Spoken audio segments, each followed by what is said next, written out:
What is the future of Bismuth, one of the original crystal gems, who outfitted the entire rebellion with their weapons? After being set up in the episodes Lion 3 and Same Old World, Bismuth was finally introduced in the 100th episode titled after her, but unfortunately was bubbled once again by Steven after an intense confrontation where she mistakes Steven to be Rose and attacked him. This topic came up a few weeks ago at ShudoCon with my friend Ashley, who does an amazing Bismuth. Seriously, look at these pictures. I'll link her cosplay page in the description. She's a really amazing person. I met her at YumaCon when she hosted her Steven Universe panel. Seriously, she does have the best Bismuth. So let's talk about the character today on Crystal Clear.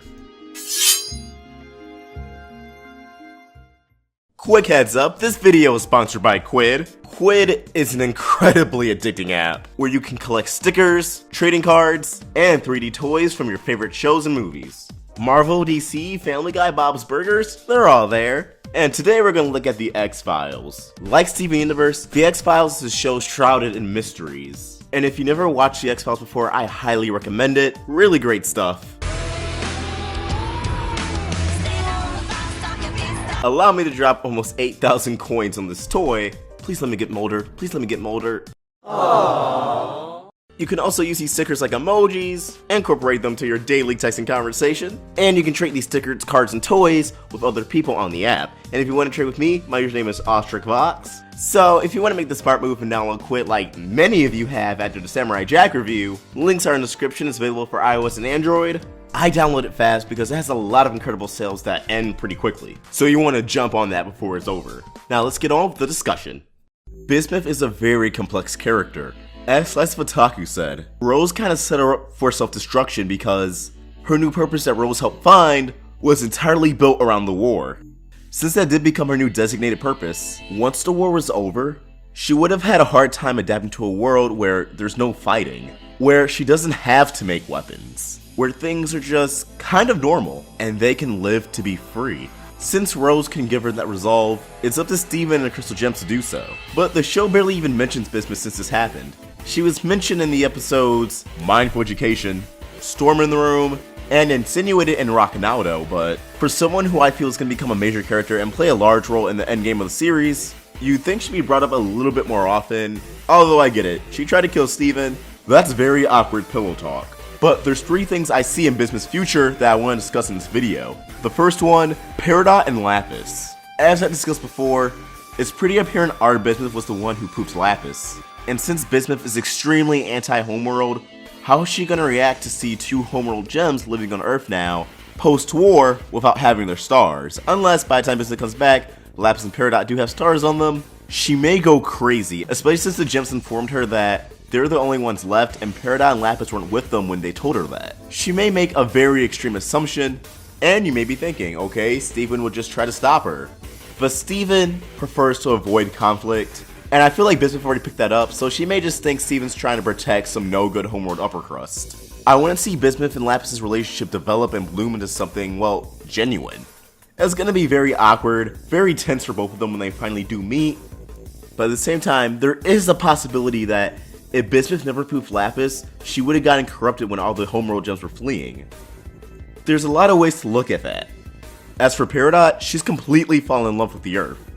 So I could definitely see her trying her best to befriend Bismuth, but if Bismuth comes after Lapis, who's quickly become Peridot's best friend, and as insinuated throughout the series, something more, I can see Peridot losing it and putting her metal bending powers to use.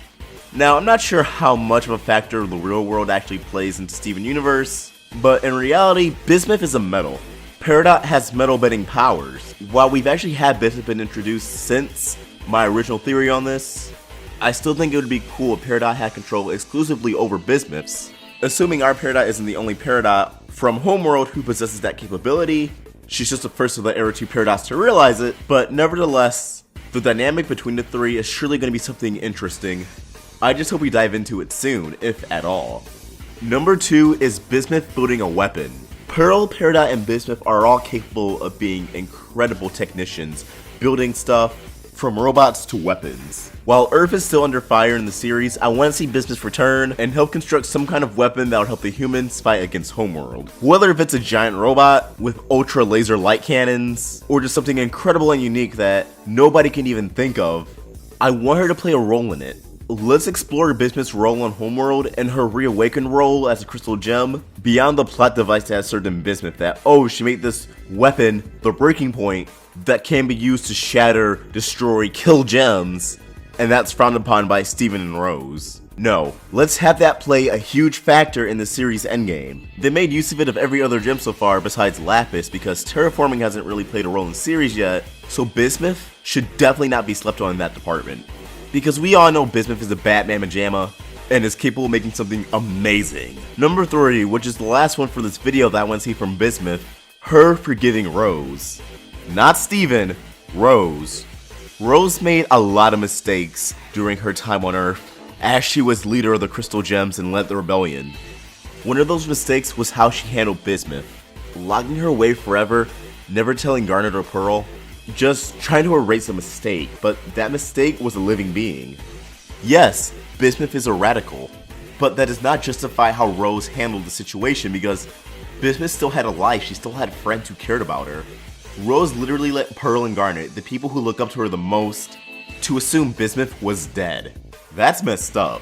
But despite all that, and despite all the rational, extreme thing Bismuth has done, I want to see her come to terms with Rose being gone and, well, forgiving her for everything that happened. Every crystal gem was affected by Rose leaving, but at least the main ones got some form of goodbye. Bismuth didn't. I definitely believe that's affecting her in some way, shape, or capacity. At least it would if she was conscious. Let's explore how Rose being gone impacts Bismuth.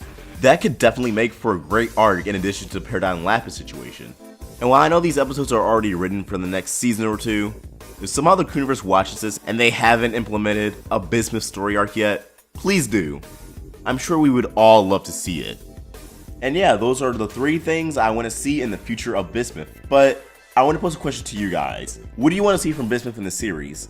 Let's get a discussion going, leave your thoughts down below, and please actually tell me what you want to see from Bismuth, not just if you agree with me or disagree with me.